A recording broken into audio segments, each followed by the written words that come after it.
बिस्मिल्लाहिर्रहमानिर्रहीम। लाखों करोड़ों दुरूदो सलाम मोहम्मद मुस्तफ़ा सल्लल्लाहु अलैहि वसल्लम और आले मोहम्मद पर। मैं हूँ उमर दराज गोंदल। दुनिया जहान के अंदर जब कोई बात फ्लोर ऑफ द हाउस के ऊपर कर दी जाए या फिर जिसके ऊपर कोई ऑफिशियल स्टेटमेंट आ जाए तो उसके बाद कोई शक व शुबा नहीं रह जाता। लोग कहते हैं कि अब इसके ऊपर ऑफिशियल वर्ड आ गया है या ऑफिशियल वर्जन आ गया है तो ये बात एक लिहाज से ख़त्म हो गई है। लेकिन पाकिस्तान जो है मेरा ख्याल है पता नहीं किन लोगों के हाथों में है। कल असेंबली के फ्लोर के ऊपर भी ये बात हुई और आज़म नज़ीर तारड़ साहब ने कहा कि 18वीं तरमीम के बाद सीनियर मोस्ट चीफ जस्टिस लिखा हुआ है तो जो आइन में लिखा हुआ है हम उसी को फॉलो करेंगे। तो उसके बाद रात को उन्होंने शाहजेब खानजादा के शो में कहा कि जब मौजूदा चीफ जस्टिस रिटायर होंगे तो उनके बाद सीनियर तरीन जज चीफ जस्टिस बनेंगे, जो आइन में लिखा है उसके मुताबिक अमल होगा। चीफ जस्टिस काजी फायज ईसा की मुद्दत मुलाजमत में तोसी के हवाले से कोई तरमीम ज़ेर गौर नहीं है। हुकूमत भी तरदीद कर चुकी है और ख़ुद चीफ जस्टिस भी। अच्छा, ये अब उन्होंने इस हवाले से कहा। उसके बाद ख्वाजा आसिफ मंसूर अली खान के शो में बैठे हुए थे तो उन्होंने मंसूर अली खान ने कहा कि मैं आपके हवाले से पट्टी चला दूं कि अगले chief justice justice Mansoor Ali Shah Sahab होंगे। तो ख्वाजा आसिफ ने कहा नहीं नहीं नहीं नहीं, अभी काफ़ी देर है, अभी 2 माह पड़े हैं। तो फिर मंसूर अली खान ने कहा कि ये जो आप बात कर रहे हैं ना इसी से शक हो जाता है। ये सारी बातें अपनी जगह के ऊपर मौजूद होने के बावजूद आपको पता है कि कौमी असम्बली में जो जजेस की से मुतल्लिका कानून है वो आ गया है। अब आज मंगल है। मैं आपको थोड़ा सा पार्लिमानी इनका शेड्यूल अगर बताऊं तो मंगल जो है वो प्राइवेट बिल्स डे होता है जिसका ताल्लुक हुकूमत से या किसी जमात से नहीं होता। यानी कोई भी MNA किसी भी तरफ से कोई प्राइवेट बिल ला सकता है। अच्छा, अब ये एक अलग बात है कि बिल और एजेंडा अरकान का होता है और जो आम तौर पे एक रिवायत ये है कि जब आइनी बिल कोई मुतारिफ इस किस्म के करवाए जाते हैं वो पास नहीं होते अनटिल अनलेस हुकूमत उनको अडॉप्ट ना कर ले कि ये हमारी तरफ से है। और आम तौर पे ऐसा होता है कि ज़्यादातर बिल ऐसे भी होते हैं जिनको इवन स्पीकर अलाउ नहीं करता कि आप उनको फ्लोर ऑफ द हाउस के ऊपर इंट्रोड्यूस करवा सकते हैं। लेकिन आपको पता है कि आज मंगल के रोज कौमी असम्बली में क्या क्या बिल्स आ रहे हैं। कौमी असम्बली के अंदर जो नंबर 3 के ऊपर एजेंडा है, mister Noor Alam Khan to move for leave to introduce bill further to amend the constitution of Islamic republic of Pakistan. उसमें उन्होंने आर्टिकल 184 को जो है किया है। आगे उन्होंने जो है वो नंबर 7 के ऊपर आर्टिकल 51, आर्टिकल 59 और 106 को अमेंड करने के हवाले से कॉन्स्टिट्यूशन बिल की बात की है जो रिजर्व सीटों के हवाले से। तो आप यूं कहिए कि इस सिलसिले में जो 2-3-4 बिल्स नूर आलम खान और बाकी लोग लेके आ रहे हैं उसमें एक चीफ जस्टिस का तकर्रुर है, सुप्रीम कोर्ट का दायरा इख्तियार है, हाई कोर्ट के जजेस की तकर्री है, हाई कोर्ट के जजेस की तादाद है और तौहीन अदालत कानून का इख्तियार है। अच्छा, इसमें कमाल बात यह है कि जब ये सारा कुछ लाया जा रहा है कि गवर्नमेंट भी डिनाई कर रही है तो मुतअद्दिद बिल ऐसे हैं जो जुडिशरी से मुतल्लिका या फिर जो रिजर्व सीट्स हैं उनके हवाले से है। इसमें ख़ास बात यह है कि जो नूर आलम खान है उनका ताल्लुक हुकूमत से नहीं है। ये माजी में तहरीक इंसाफ में रहे, वहाँ से निकले तो मौलाना फजलुर रहमान के पास चले गए और मौलाना फजलुर रहमान के हवाले से अगर आपको याद हो तो अभी जरदारी साहब उनसे मिल के आए हैं, तहरीक इंसाफ वाले मिल के आए हैं। अब पहला सवाल ये है कि क्या ये bill floor of the house के ऊपर इंट्रोड्यूस हो सकेंगे, नंबर 1।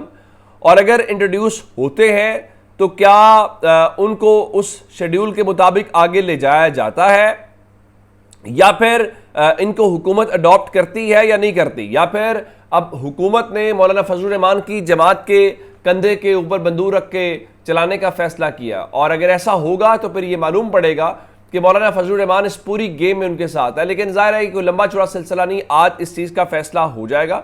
और आज फवाद चौधरी भी यही कह रहे हैं कि जाली वोटों से जीतने वाले पाकिस्तान के आइन में तब्दीली चाहते हैं, उनकी हसरत दिल में ही रह जाएगी। मंसूर अली शाह अगले चीफ जस्टिस हैं और मुल्क नए इंतखाबात की तरफ बढ़ रहा है। इमरान खान की वापसी रोकना इनके बस में नहीं रहा, बाकी जोर लगा ले।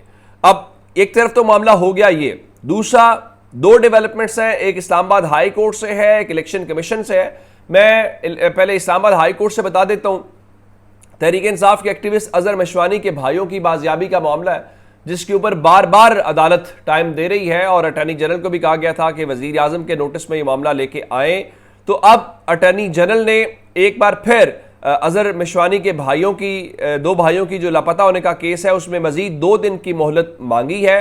तो अदालत ने अटॉर्नी जनरल की इस्तदा को मंजूर करते हुए अब इस मामले के अंदर 30 तारीख तक की उनको मोहलत दी है। तो अटॉर्नी जनरल ने कहा कि लापता दरखास्त गुजारों से मुतल्लिक मामला वजीर आजम के इल्म में भी लाया गया। उसके बाद एक कारकुन वापस आया। मैं इसलिए कोई जोर दे रहा हूं, ना हम कोई जजमेंट ले रहे हैं। इस अदालत की स्पिरिट है और उसके मुताबिक हम काम कर रहे हैं। और चीफ जस्टिस आमिर फारूक ने कहा कि अदालत को बताया गया कि लापता फैजान वापस आ गया है। अटॉर्नी जनरल ने मजीद वक्त मांगा है और लापता शहरियों के सामने मामला वजीर आजम के सामने रखा है। तो अटॉर्नी जनरल को मजीद वक्त वाली सजा मंजूर की जाती है। जो कारकुन वापस आ गया है उसकी दरख्वास्त को हम निपटा देते हैं, यानी फैजान वाली जो है वो दरख्वास्त अदालत ने निपटा दी है और अजहर मशवानी के भाइयों के बार जुमे तक मोहलत दे दी है। नईम अहमद यासीन की बाजियाबी की दरख्वास्त की समाअत जुमे तक मुलतवी जो है वो कर दी गई है। ये तो हो गया इस्लामाबाद हाई कोर्ट का मामला।